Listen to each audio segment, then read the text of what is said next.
سلام بیننده عزیز، برنامه اخباری آزادی را می‌بینید که از استودیوی رادیو آزادی در پراگ پخش می‌شود. امروز 6 مارس است. سرخط خبرها. امریکا گفت یک عضو خطرناک داعش خراسان را بازداشت کردند که گویا به تاجیکان گمانبر در حمله به کراکوس مسکو درس ترور آموخته است. امامعلی رحمان فرمان داده است که وکیلان نوی پارلمان 2 هفته بعد جمع آمده به کار خود آغاز کنند. دستیاری هوشیاری مقامات انتظامی و دشمن قاچاقبران افیون و هروئین، چگونه سگ بویگیر در کشف و مصادره مواد مخدر در خوجند کمک میکند؟ باقی موندهش از با استفاده از سگ خدمت در خانه ها از خانه ها یافته گرفته شد.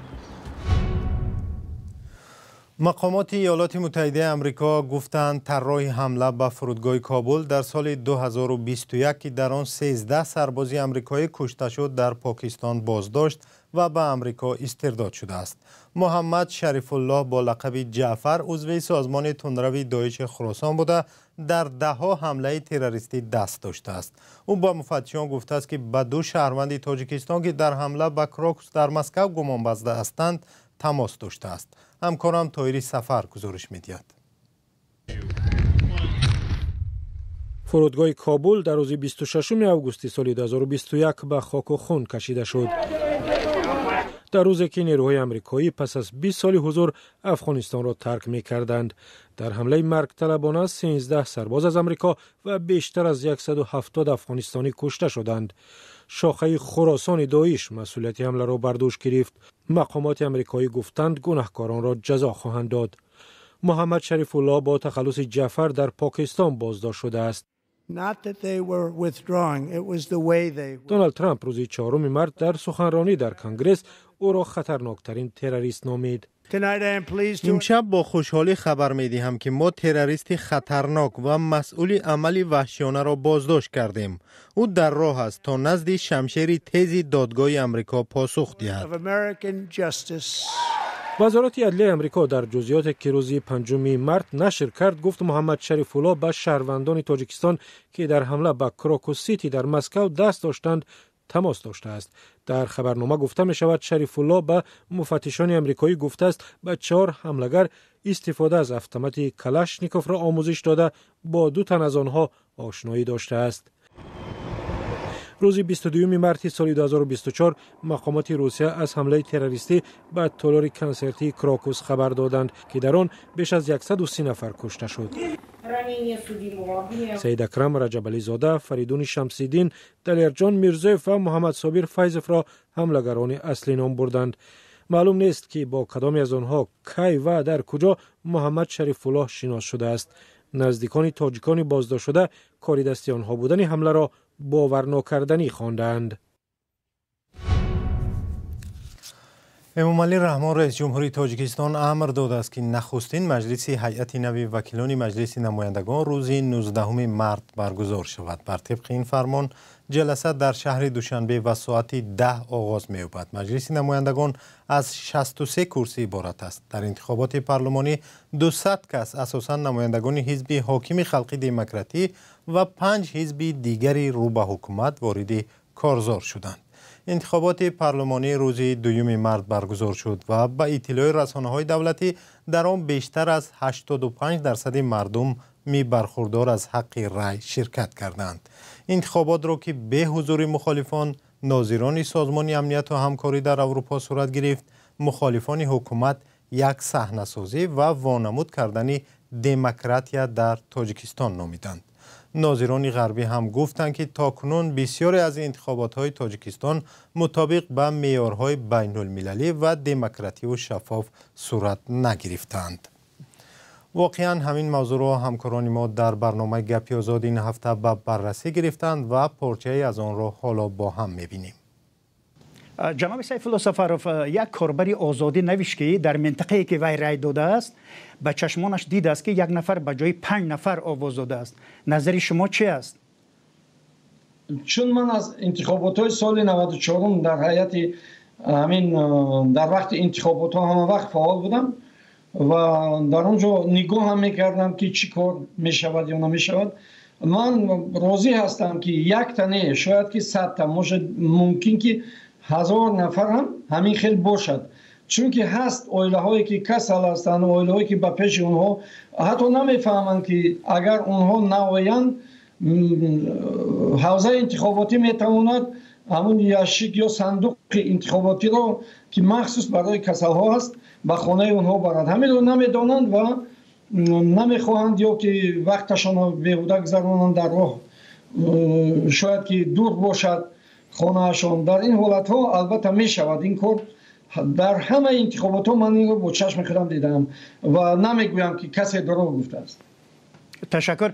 جناب کبیری، شما در انتخابات های پیشین 2 دفعه وکیل پارلمان بودید. به نظر شما این انتخابات از پیشین ها چی فرق میکرد؟ دست جمعی یا از نام خانواده آواز دادن این یک کمترین قانونشکنی در تاجیکستان است. حتی بعد از آن که آوازها داده میشوند ما خودمان دهها نه تنها شاهد بلکه فکت داریم که پروتکل ها ایواز میشوند، صندوق های رای به یک جای دیگر برده میشن، مثلا به اداره حکومت جماعت یا به حکومت ناحیه و کاملا از اونجا رای های دیگر بیرون میاد. در تاجیکستان تمام نوع قانونشکنی هست، اما با وجود این در گذشته حکومت تاجیکستان برای وانمود کردن که در پارلمان احزاب مخالف است، خصوصا بعد از امضای سازشنامه ضرورت بود که یک چند دوره نمایندگان حزب نهضت اسلامی تاجیکستان، حزب کمونیست در پارلمان باشند تا اینکه حکومت نشان بدهد که هنوزم دارد سازشنامه صلح را رعایت میکند. امروز دیگر هیچ ضرورت برای اینو برای حکومت فکر میکند نمانده است و کاملا صحنه را پاک کرده است و انتخابات را بدون کدام ترس و شرم و حیا همون طوری که میخواهد میگذراند. بیننده ارجمند، برنامه گپی آزاد روز یکشنبه ساعت 8 به وقت دوشنبه و ساعت 10 به وقت مسکو در وبسایت azadi.org نشر می شود. برنامه را در همین کانال آزادی ویدیو در یوتیوب می توانید ساعت 14 به وقت دوشنبه و 12 به وقت مسکو تماشا کنید.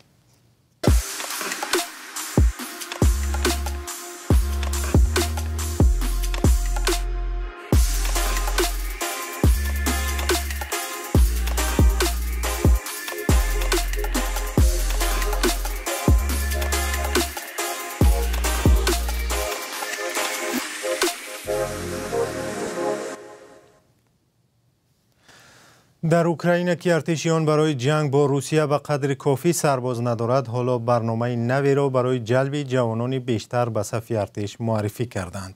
بر اساس این برنامه اکنون جوانانی از 18 تا 24 ساله اختیاراً می توانند به ارتش بروند. همکارم شهلای گلخوجه این موضوع را پیگیری کرد و در صحبت قبل از برنامه از او پرسیدم کدام عامل‌های دیگر اوکراین را مجبور کرده است که حتی جوانان 18 ساله را به جنگ فرستد.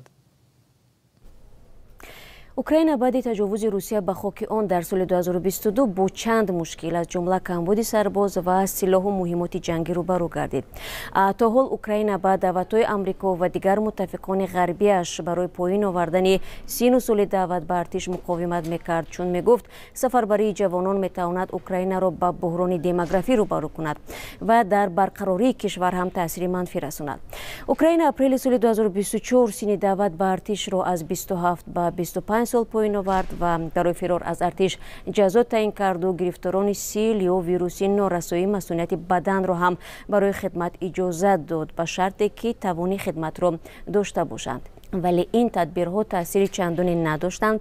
فوریه سال 2022 وقتی روسیه به خاک اوکراین حمله کرد، ده ها هزار نفر از جمله آنهایی که در خارج زندگی میکردند اختیاری برای دفاع از خاک وطنشان بلند شدند. ولی با گذشت وقت دلگرمی و آمادگی مردم برای ادامه شرکت در ارتش کمتر می شود.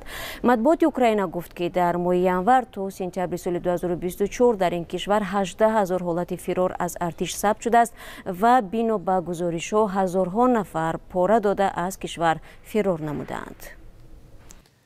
حالا اوکراین برای حل این مسئله چه تدبیرهای اندیشیده است؟ حالا مقامات به جوانان وعده دادند که در صورت خدمت در ارتش 1 میلیون هریون یا 24000 دلار امتیاز میگیرند. قرض با امتیاز تحصیل رایگان در دانشگاه بخشی از این امتیاز می باشد. وزارت دفاع اینچنین به جوانان تمرین های کوتاه مدت حق انتخاب محل خدمت دادند. بر اساس قرارداد نو مهلت خدمت 1 سال می شود، ولی در صورت خواستن جوان می توانند قرارداد را دراز کنند. در مقایسه با قانون عاید به خدمت حتمی، حالا سربازان باید بدون مهلت در ارتش باشند. موضوع کمبود نیرو در ارتش اوکراین در جریان بحث داغ دونالد ترامپ رئیس جمهور آمریکا و ولادیمیر زلنسکی و معاون پرزیدنت آمریکا جی دی وینس در کاخ سفید هم روز 28 فوریه صدا داد. ترامپ به زلنسکی گفت که کشورش کمبود سرباز دارد، در حالی که وینس گفت مقامات اوکراین جوانان سین دعوت را مجبور میکنند که به جبهه جنگ بروند چون کمبود نیرو دارند.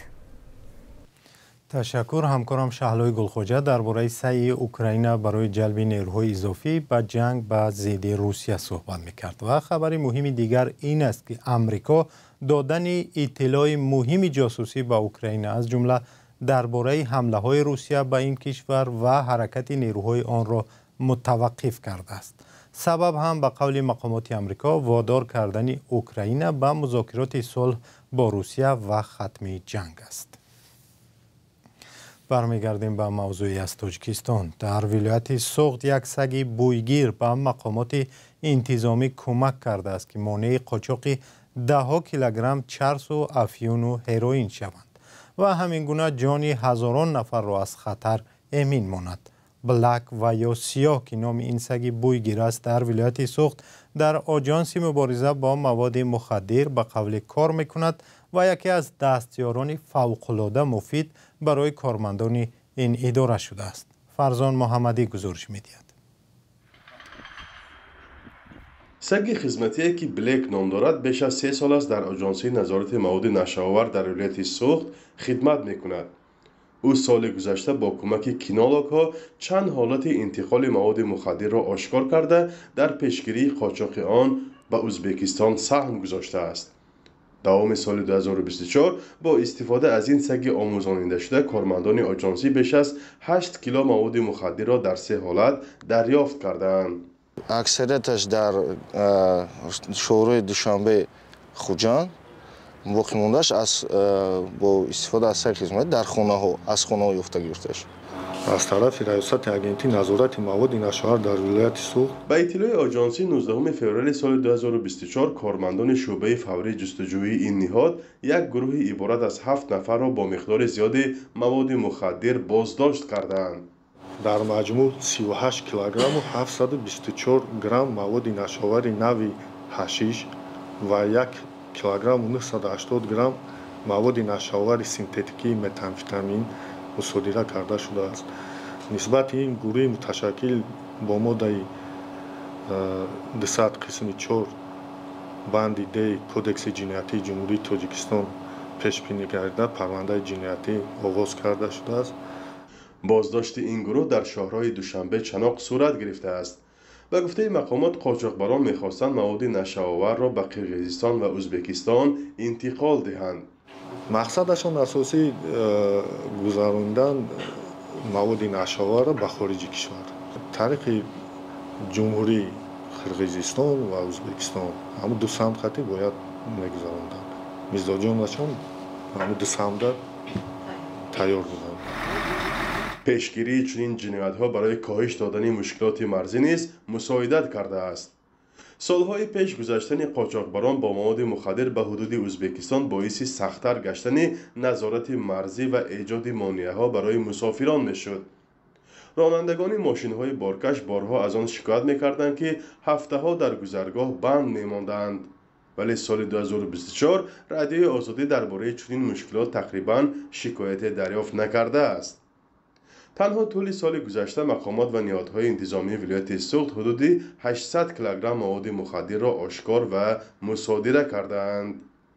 فرزان محمدی، رادیو آزادی، شهر خوجند.